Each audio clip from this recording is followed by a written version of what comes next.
तो फ्रेंड्स, मैं यशवीन आपका स्वागत करती हूँ तक्षशिला ट्यूटोरियल के ऑनलाइन चैनल पर। तो दोस्तों, जैसे कि पिछले लेक्चर में यानी कि जो हमारा 2.3 लेक्चर था उसमें हमने पुष्प के नर भाग के बारे में बात करी थी। मतलब पुष्प का जितना फीमेल रिप्रोडक्टिव सिस्टम था यानी कि नर भाग था उसके बारे में बात करी थी और उसे हमने पढ़ के पूरा ख़त्म कर दिया था। हमने उसमें देखा था कि नर के कौन कौन से भाग होते हैं। एंथर होता है, फिलामेंट होता है, प्लस उसमें परागकण होते हैं। परागकण कहाँ होते हैं? पराग कोश में होते हैं। ठीक, ये सब पढ़ के हमने सब ख़त्म कर दिया था। अब इसके बाद हम आगे बढ़ेंगे क्योंकि हमने नर का पूरा पढ़ लिया। अब हम बढ़ेंगे female reproductive system in flower, मतलब पुष्पी पादपों में जो हमारे मादा के जनन अंग या जननांग होते हैं उनके बारे में सब कुछ पढ़ेंगे। तो सबसे पहले दोस्तों, हमने जब चैप्टर शुरू किया था तब आपको बताया ही था, कुछ इस टाइप का डायग्राम आपको दिखाया था जिसमें स्टिग्मा स्टाइल ओवरी होता है, ओव्यूल होता है, इस टाइप का हमने आपको बताया था। तो उसी को आज हम कंटिन्यू करेंगे, लेकिन तब हमने आपको सब ऊपर ऊपर से ऐसे ही बता दिया था। आज हम क्या करेंगे, उसके बारे में सब कुछ पढ़ेंगे। जिस तरीके से हमने नर के पूरे भाग को कवर किया है, male reproductive system in flower, उसी टाइप से हम female reproductive parts in flower को आज पूरा पढ़ेंगे। ठीक दोस्तों, तो आगे बढ़ते हैं। सबसे पहले इसमें क्या क्या चीज़ें होती हैं ये हम आपको बता देते हैं। सबसे पहला हमारा स्त्री केसर। स्त्री केसर को इंग्लिश में कहते हैं पिस्टल। फिर हम आगे बढ़ेंगे, पिस्टल के बारे में पढ़ेंगे। फिर उसके बाद हम किसके बारे में पढ़ेंगे? गुरु बीजाणु धानी के बारे में पढ़ेंगे। गुरु बीजाणु धानी को मेगास्पोरेंजियम कहते हैं। याद करिए दोस्तों, हमने जब नर का पढ़ रहे थे तो क्या था, उसमें माइक्रोस्पोरेंजियम था। इन दोनों के नाम ही से आप ध्यान कर सकते हैं। अगर माइक्रोस्पोरेंजियम है तो वो नर का भाग होगा और मेगास्पोरेंजियम है तो वो किसका भाग होगा? फीमेल का भाग होगा। और यहाँ पे गुरु बीजाणुधानी था, यहाँ पर गुरु बीजाणुधानी है, वहाँ पर क्या था? लघु बीजाणुधानी था। ठीक, मेगास्पोरेंजियम को ओव्यूल कहते हैं। अब हम बता देते हैं आपको ओव्यूल है क्या। ये जो आपको छोटा सा दिख रहा है यही आपका क्या है? ओव्यूल। ये हमारा पूरा अंडाशय मतलब ओवेरी है, अंडाशय, और अंडाशय के अंदर हमें क्या मिलेगा? ओव्यूल मिलेगा। ओव्यूल के अंदर छोटी छोटी एक्स सेल होंगी। ठीक, फिर हम आगे बढ़ेंगे। मेगास्पोरेंजियम हो गया, उसके बाद इम्ब्रियो सैक। इम्ब्रियो सैक के बारे में हम सबसे आखिरी में पढ़ेंगे। इम्ब्रियो सैक में क्या होगा? एक नया पुष्प बनने के लिए तैयार होगा। फिर देखिए, यहाँ तक कि आपको समझ में आ गया। फिर हम आगे देखेंगे female reproductive parts in flower, मतलब पुष्प में मादा जनन अंग। तो ये देखिए, हमारे मादा जनन अंग होता है गाइनोशियम। ठीक, ये हमारा गाइनोशियम है, इसको हिंदी में जननांग कहते हैं। इसकी एक यूनिट, मतलब मान लीजिए एक बहुत बड़ा सा ग्रुप है तो उस पूरे ग्रुप को गाइनोशियम कहेंगे, या ऐसा कह सकते हैं कि पूरा फीमेल रिप्रोडक्टिव पार्ट क्या कहलाता है? गाइनोशियम या जायांग। ठीक, फिर जायांग के आगे अगर हम इसकी सिर्फ एक यूनिट ले लें, अब हम सबको तो एक साथ पढ़ नहीं सकते, हम क्या करेंगे? सिर्फ पहले इसकी एक यूनिट पढ़ेंगे। तो एक यूनिट पढ़ने के लिए एक यूनिट का नाम भी होता है, उसको क्या कहते हैं? स्त्री केसर, और इंग्लिश में उसको बोलते हैं कार्पेल। कार्पेल एक और नाम से मशहूर है जिसको कहते हैं मेगास्पोरोफिल।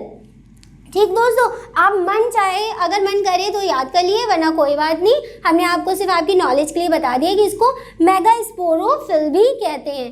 फिर अगर हम देखें कार्पेल के कितने भाग होते हैं, तो ये तो हमने आपको पहले बता ही दिया था, एक बार फिर से रिमाइंड करा देते हैं। सबसे पहला होता है स्टिग्मा, जिसको बोलते हैं वर्तिकाग्र। ये जो सबसे ऊपर प्लेटफॉर्म लाइक स्ट्रक्चर, मतलब एक मंच के टाइप का स्ट्रक्चर बना होता है, इसको वर्तिकाग्र बोलते हैं। फिर स्टाइल यानी कि वर्तिका, ये जो आपको पतली सी ट्यूब दिख रही है इसको क्या कहते हैं? वर्तिका या स्टाइल। तीसरी है हमारी ओवरी यानी कि अंडाशय। तो आपको ये जो पूरा भाग दिख रहा है ये क्या है? हमारा ओवरी है। पुष्प के फीमेल भाग में ओवरी। ठीक, ये हमारी पूरी ओवरी है। इसके अंदर ये जो छोटा सा आपको दिख रहा है इसको कहते हैं ओव्यूल। ओव्यूल इसको हिंदी में कहते हैं बीजांड।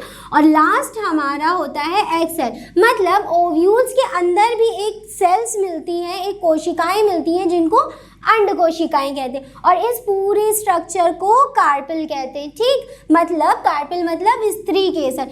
स्त्री केसर के बारे में ही अब हम सबसे पहले पढ़ना शुरू करेंगे, लेकिन उससे पहले कुछ पॉइंट्स इसके देख लेंगे। सबसे पहला पॉइंट है हमारा गाइनोशियम पुष्प का स्त्री जनन अंग है। ये बात हमने आपको बता दी, ये क्या है, स्त्री जनन अंग है, और इसको हिंदी में क्या कहते हैं, जायांग कहते हैं। फिर दूसरा पॉइंट है हमारा, इसकी एक इकाई को स्त्री केसर या कार्पेल कहते हैं। गाइनोशियम में इस एक इकाई को क्या कहेंगे, कार्पेल कहेंगे। फिर नेक्स्ट पॉइंट, स्त्री केसर निम्नलिखित 3 भागों में विभाजित होता है। कैसे, 1 भाग, 2 भाग, 3 भाग। स्टिग्मा, स्टाइल, ओवरी, वर्तिकाग्र, वर्तिका और अंडाशय, इन तीनों भागों में हमने क्या किया, इसको विभाजित कर दिया। अब हम क्या करेंगे, एक एक करके इन तीनों के बारे में थोड़ा थोड़ा सा आपको बता देंगे, और उसके बाद ये हमारा पार्ट कंप्लीट हो जाएगा। उसके बाद हम पढ़ेंगे गुरु बीजाणु धानी, जो हमारा नेक्स्ट टॉपिक है। तो दोस्तों, अगर स्टिग्मा की बात करें तो स्टिग्मा क्या करता है, एक मंच प्रोवाइड करता है। जैसे कि हमने आपको बताया, इसके ऊपर क्या होता है, परागकण आके गिरता है। किस तरीके से, हम आपको बताते हैं। सबसे पहले मान लीजिए परागकण यहाँ से आया और कहाँ गिरा, यहाँ मंच पर। मंच इसको कहते हैं, लाइक एक टाइप से एक फ्लैट सरफेस बना देता है, जिसके ऊपर आके कौन गिरता है, परागकण।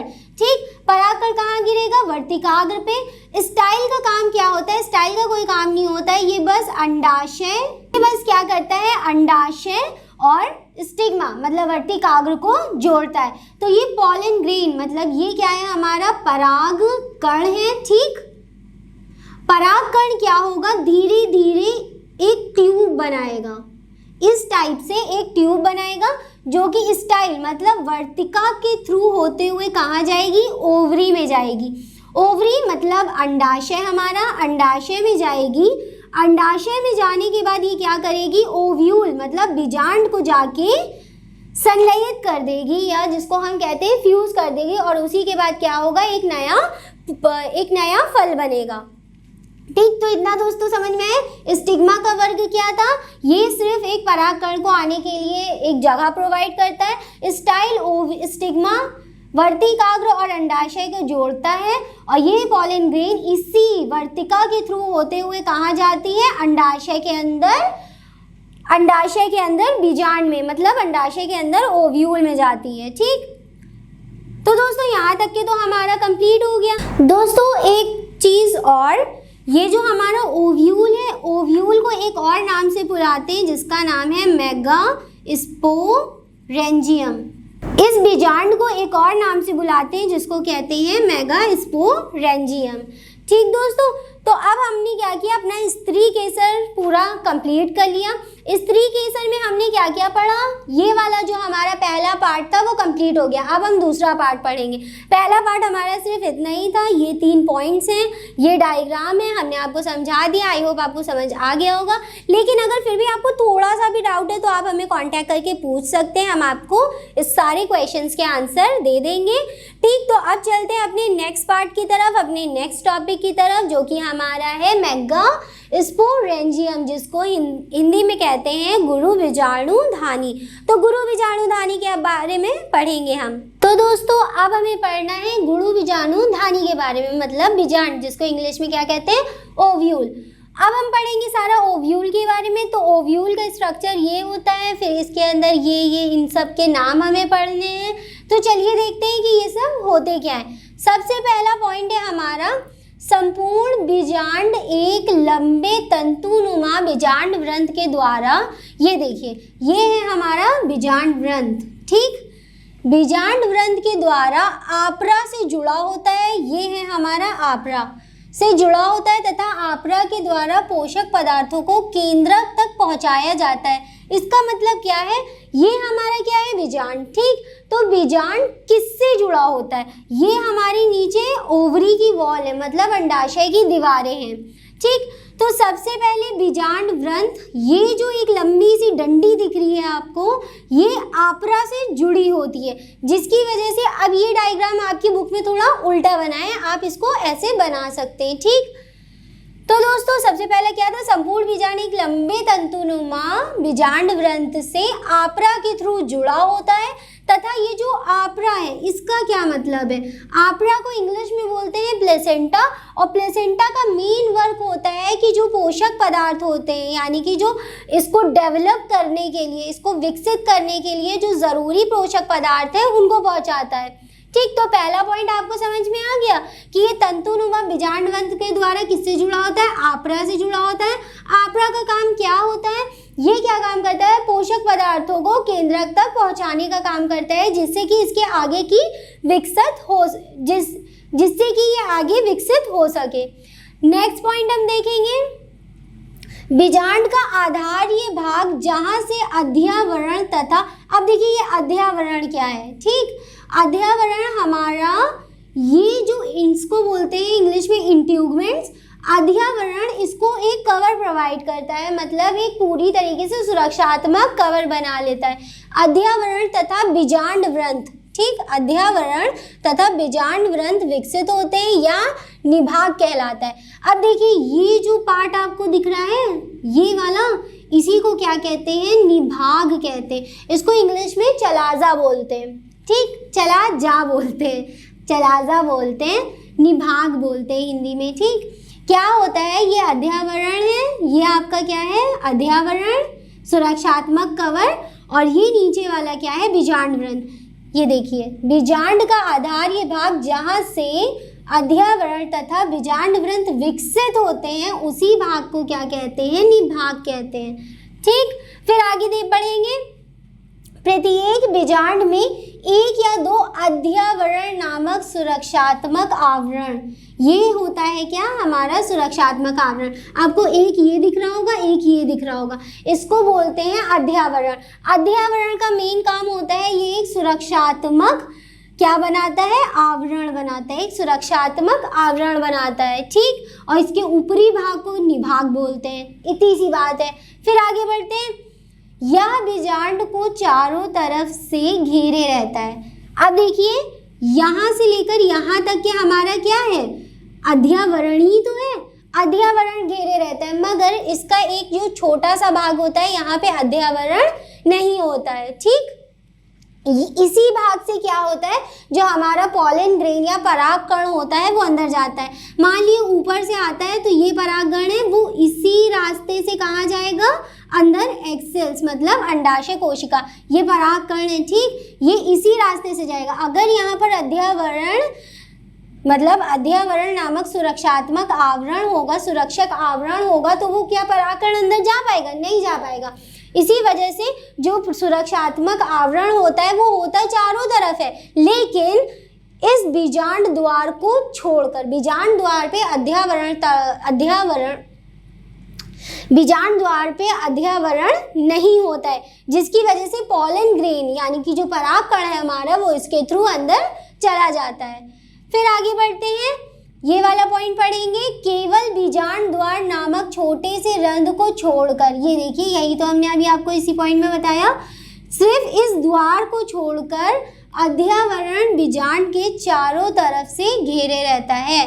ठीक दोस्तों, अब आपको समझ में आ गया होगा कि जो हमारा बीजांड द्वार है सिर्फ यहाँ पर क्या नहीं होता, अध्यावरण नहीं होता है।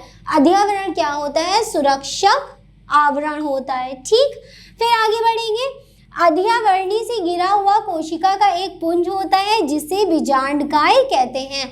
अब देखिए ये हमारा क्या है, पूरा बीजांडकाय है, इसके अंदर बहुत सारी कोशिकाएं होती हैं। अध्यावरण से घिरा हुआ कोशिकाओं का एक पुंज होता है, ये पूरा पुंज होता है जिसे क्या कहते हैं, बीजांडकाय कहते हैं। ठीक दोस्तों, ये हमारा बीजांडकाय, इसे इंग्लिश में न्यूक्लियस कहते हैं। फिर नेक्स्ट पॉइंट है, एक बीजांड में सामान्यतः एक ही भ्रूण कोश होता है जो एक गुणु बीजाणु से निर्मित होता है। इस पॉइंट का मतलब क्या है, गौर से देखिए, एक बीजांड, तो ये हमारा पूरा क्या है, एक बीजांड है, सामान्यतः एक ही भ्रूण कोश होता है। इसके अंदर ये एक ही भ्रूण कोश है, इसके अंदर दो तो नहीं है ना, सिर्फ एक ही भ्रूण कोश होता है जो कि गुरु बीजाणु से निर्मित होता है। अब गुरु बीजाणु मतलब कि हमारा गाइनोशियम, अंदर की तरफ हमने क्या देखा था, अब हमने आपको इससे पहले ये वाला डायग्राम दिखाया था, इसके अंदर यहाँ पर जो हमने एक छोटी सी संरचना बनाई थी वही ये है, ठीक। अब आप पूछेंगे ये कहाँ से आया, तो सबसे पहले जो हमने आपको ये पूरा फीमेल रिप्रोडक्टिव सिस्टम मतलब मादा का जो जनन तंत्र था वो दिखाया था, उसके अंदर जो ये जो छोटा सा भाग था यही इसको हमने अच्छे से बड़ा करके इसके बारे में आपको सब कुछ बता दिया। दोस्तों हमें इसको पढ़ने में थोड़ी सी मेहनत तो करनी ही पड़ेगी क्योंकि इसके अंदर जो नाम है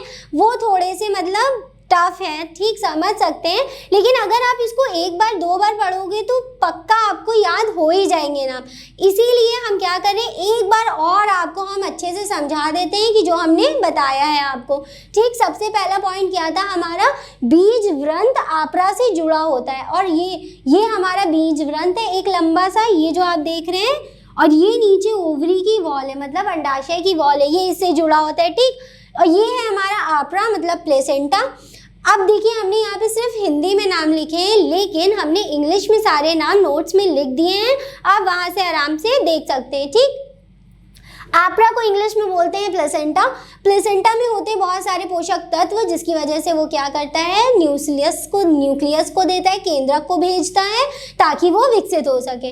फिर नेक्स्ट पॉइंट हमने देखा अध्यवर्णी। अब देखिए इसको प्रोटेक्शन भी तो चाहिए, मतलब इसको सुरक्षा भी तो चाहिए कि ये आराम से टूट ना सके, तो इसके लिए इसमें होता है अध्यावरण। अध्यावरण एक हो सकते हैं, दो हो सकते हैं, ठीक। उसके अंदर क्या होती है, अंड कोशिकाएं होती हैं। फिर अध्यावरण क्या होता है, चारों तरफ से घिरा होता है, लेकिन इसका सिर्फ एक भाग, ये वाले भाग पर अध्यावरण नहीं होता है। क्यों, इसको बोलते हैं बीजांड द्वार। यहाँ पे अध्यावरण इसलिए नहीं होता है क्योंकि जो हमारा परागकण होता है भैया उसे इसके अंदर जाना है, जब वो अंदर जाएगा अंड कोशिकाओं के साथ संलयन करेगा तभी तो आगे का विकास हो पाएगा, इसीलिए यहाँ पर अध्यावरण नहीं होता है। फिर नेक्स्ट पॉइंट बीजांड द्वार नामक छोटे से हमने इसे बता दिया आपको, ठीक, खत्म। फिर आगे बढ़ते हैं, अध्यावरण घिरी हुई कोशिका का अंदर एक पुंज होता है जिसी को क्या कहते हैं, बीजांड काय, मतलब इसको क्या कहते हैं, न्यूक्लियस कहते हैं। फिर दोस्तों आगे बढ़े, एक बीजांड में सामान्यतः एक ही ये होता है, ठीक, एक ही भ्रूणकोश होता है जो कि गुरु बीजाणु से बना होता है। आपको ये बहुत ध्यान से याद, बस इतना सा याद रखिए कि ये कहाँ पर था, ये हमारा गाइनोशियम मतलब जो हमारा जायांग था गाइनोशियम में के अंदर था, ठीक। स्त्री केसर के, आप स्त्री केसर भी कह सकते हैं, सबके मतलब एक ही है कि वो है क्या, स्त्री का जनन तंत्र, ठीक, मतलब female reproductive parts in flower के पढ़ लें हम। तो ये बात थी, बस इतनी सी, ठीक। दोस्तों इसमें एक पॉइंट और आता है जिसको नाभिका यानी कि हाइलम बोलते हैं। बीजांड की काया बीजांड व्रंत के साथ, अब देखिए ये जो बीजांड है पूरा, ये बीजांड व्रंत आपको पता है, ये जो एक लंबी सी डंडी है ये क्या है, बीजांड व्रंत, और इसके अंदर जो हमने एक और लाइन बनाई है इसको कहते हैं हाइलम। हाइलम क्या होती है, बस ये बीजांड व्रंत के अंदर एक लंबी सी छोटी सी नाल होती है, जिसीलिए इसको क्या कहते हैं, नाभिका कहते हैं। ये जो होती है बीजांड की काया बीजांड व्रंत के साथ, उसी के साथ होती है, अंदर की तरफ होती है, नामक क्षेत्र में संगलित होती है, और इसके लिए इसको कहते हैं हाइलम, और इसका हिंदी में नाम होता है नाभिका, ठीक। दोस्तों ये देखिए लिखा है हमने, नाभिका होता है। यहाँ तक कि कंप्लीट हो गया। अब यहाँ हमारा क्या हुआ, गुरु बीजाणु धानी के बारे में हमने पूरा पढ़ लिया। अब हमें क्या करना है, गुरु बीजाणु जनन पढ़ना है, जो कि हम अपने नेक्स्ट लेक्चर में पढ़ेंगे। आज के लिए इतना बहुत हो गया है। ये सारे नाम आपको अच्छे से याद करने पड़ेंगे। आप चाहे तो इसका नाम इंग्लिश में याद कर सकते हैं, जिसमें आपको इजी लगे आप हिंदी में याद कर लिए, आपका मन करे आप इंग्लिश में याद कर लिए, ठीक। हमने आपको सारे नाम हिंदी में बता दिए, नोट्स में इंग्लिश में भी लिखे, ठीक दोस्तों। तो चलिए अब अपने लेक्चर को ख़त्म करते हैं। नेक्स्ट लेक्चर में हम पढ़ेंगे गुरु बीजाणु जनन, जिसको मेगास्पोरोजेनेसिस बोलते हैं। अभी हमने क्या किया, इसके बारे में सब कुछ पढ़ लिया। अब इनके आगे इनमें सेल्स कैसे डेवलप होती हैं, क्या क्या चीज़ें होती हैं, कितने कौन से विभाजन होते हैं, ये हम अपने नेक्स्ट लेक्चर में पढ़ेंगे। तो दोस्तों आज के लिए इस क्लास में बस इतना ही, मिलते हैं अपनी नेक्स्ट क्लास में, तब तक के लिए थैंक यू।